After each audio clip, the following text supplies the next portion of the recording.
Yo, gandang maaga mga G. Medyo magandang ating panahon ngayon. Ayan. Medyo may ulan. Ayan, dito muna tayo sa salamat. Di tayo nakapag-vlog nung nakaraan dito. Buksan ko lang net. Ilan pa akong mini farm mga G. Bali ang mga nandito ay 6 na gulay. Ay, hindi pala. May sili nga pala. Yun, kukuha tayong pataba mula sa aking alagang baboy. Medyo maganda daw yun sa tanan.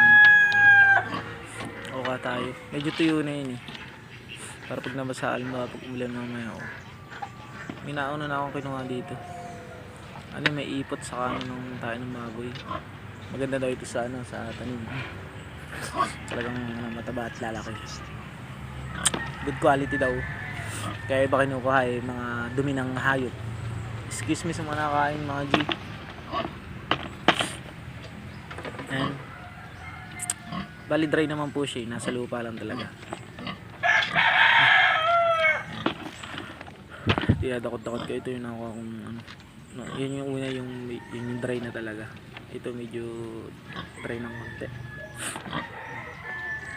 Lalagyan natin doon sa ating kalabasa mamaya, sa ating mga gulay. So mamaya may kukunin tayo na isa pang pataba pa, lupa. So yan, tinakta ko na nga dito para kakalat natin. Una ko nilagay sa sitaw, kalabasa pala. Sitaw at kalabasa. Yun, nataba na rin mga G mo sa akin aking mustasa. Yun yung ampalaya. Ay, nilagyan ko lahat sila para para may sila sa pataba ba, para lumakas sila mabilis magkabunga man lang kahit paano sa maliit na lutang yan. Yan, dinakot. Ilalagay ko na yung mga G sa may sitaw.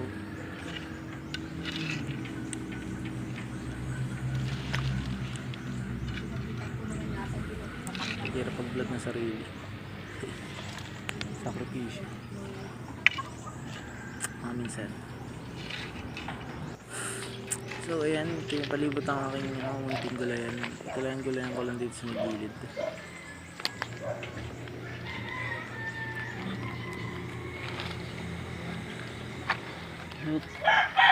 Lalagyan ko rin ang aking at ito na po ako. Parang maitim ako dito.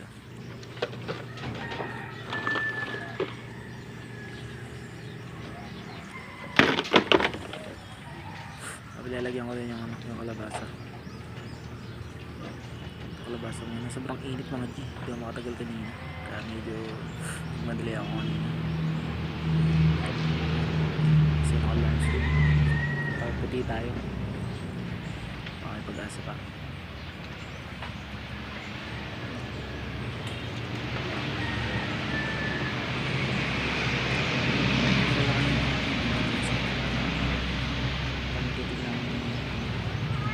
Harvest tayo. Baka may ma-harvest tayo dyan.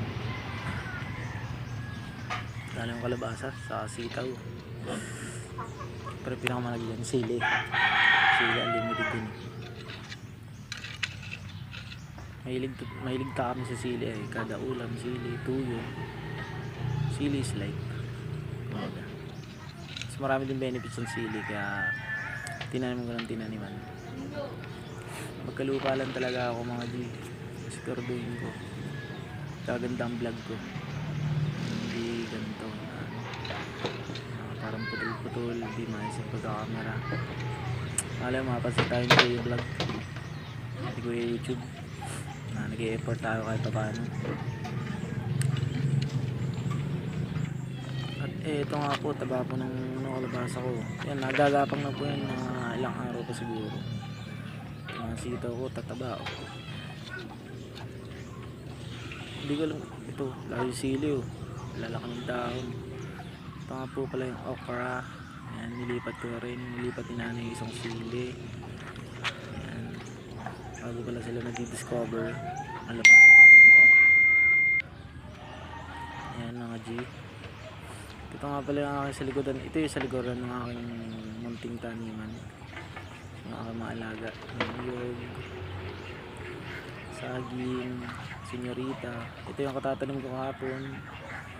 Ito yung katatanim kahapon. Saba. Ayan. Lalaki na po ng aking mga tanim na niyog na puno.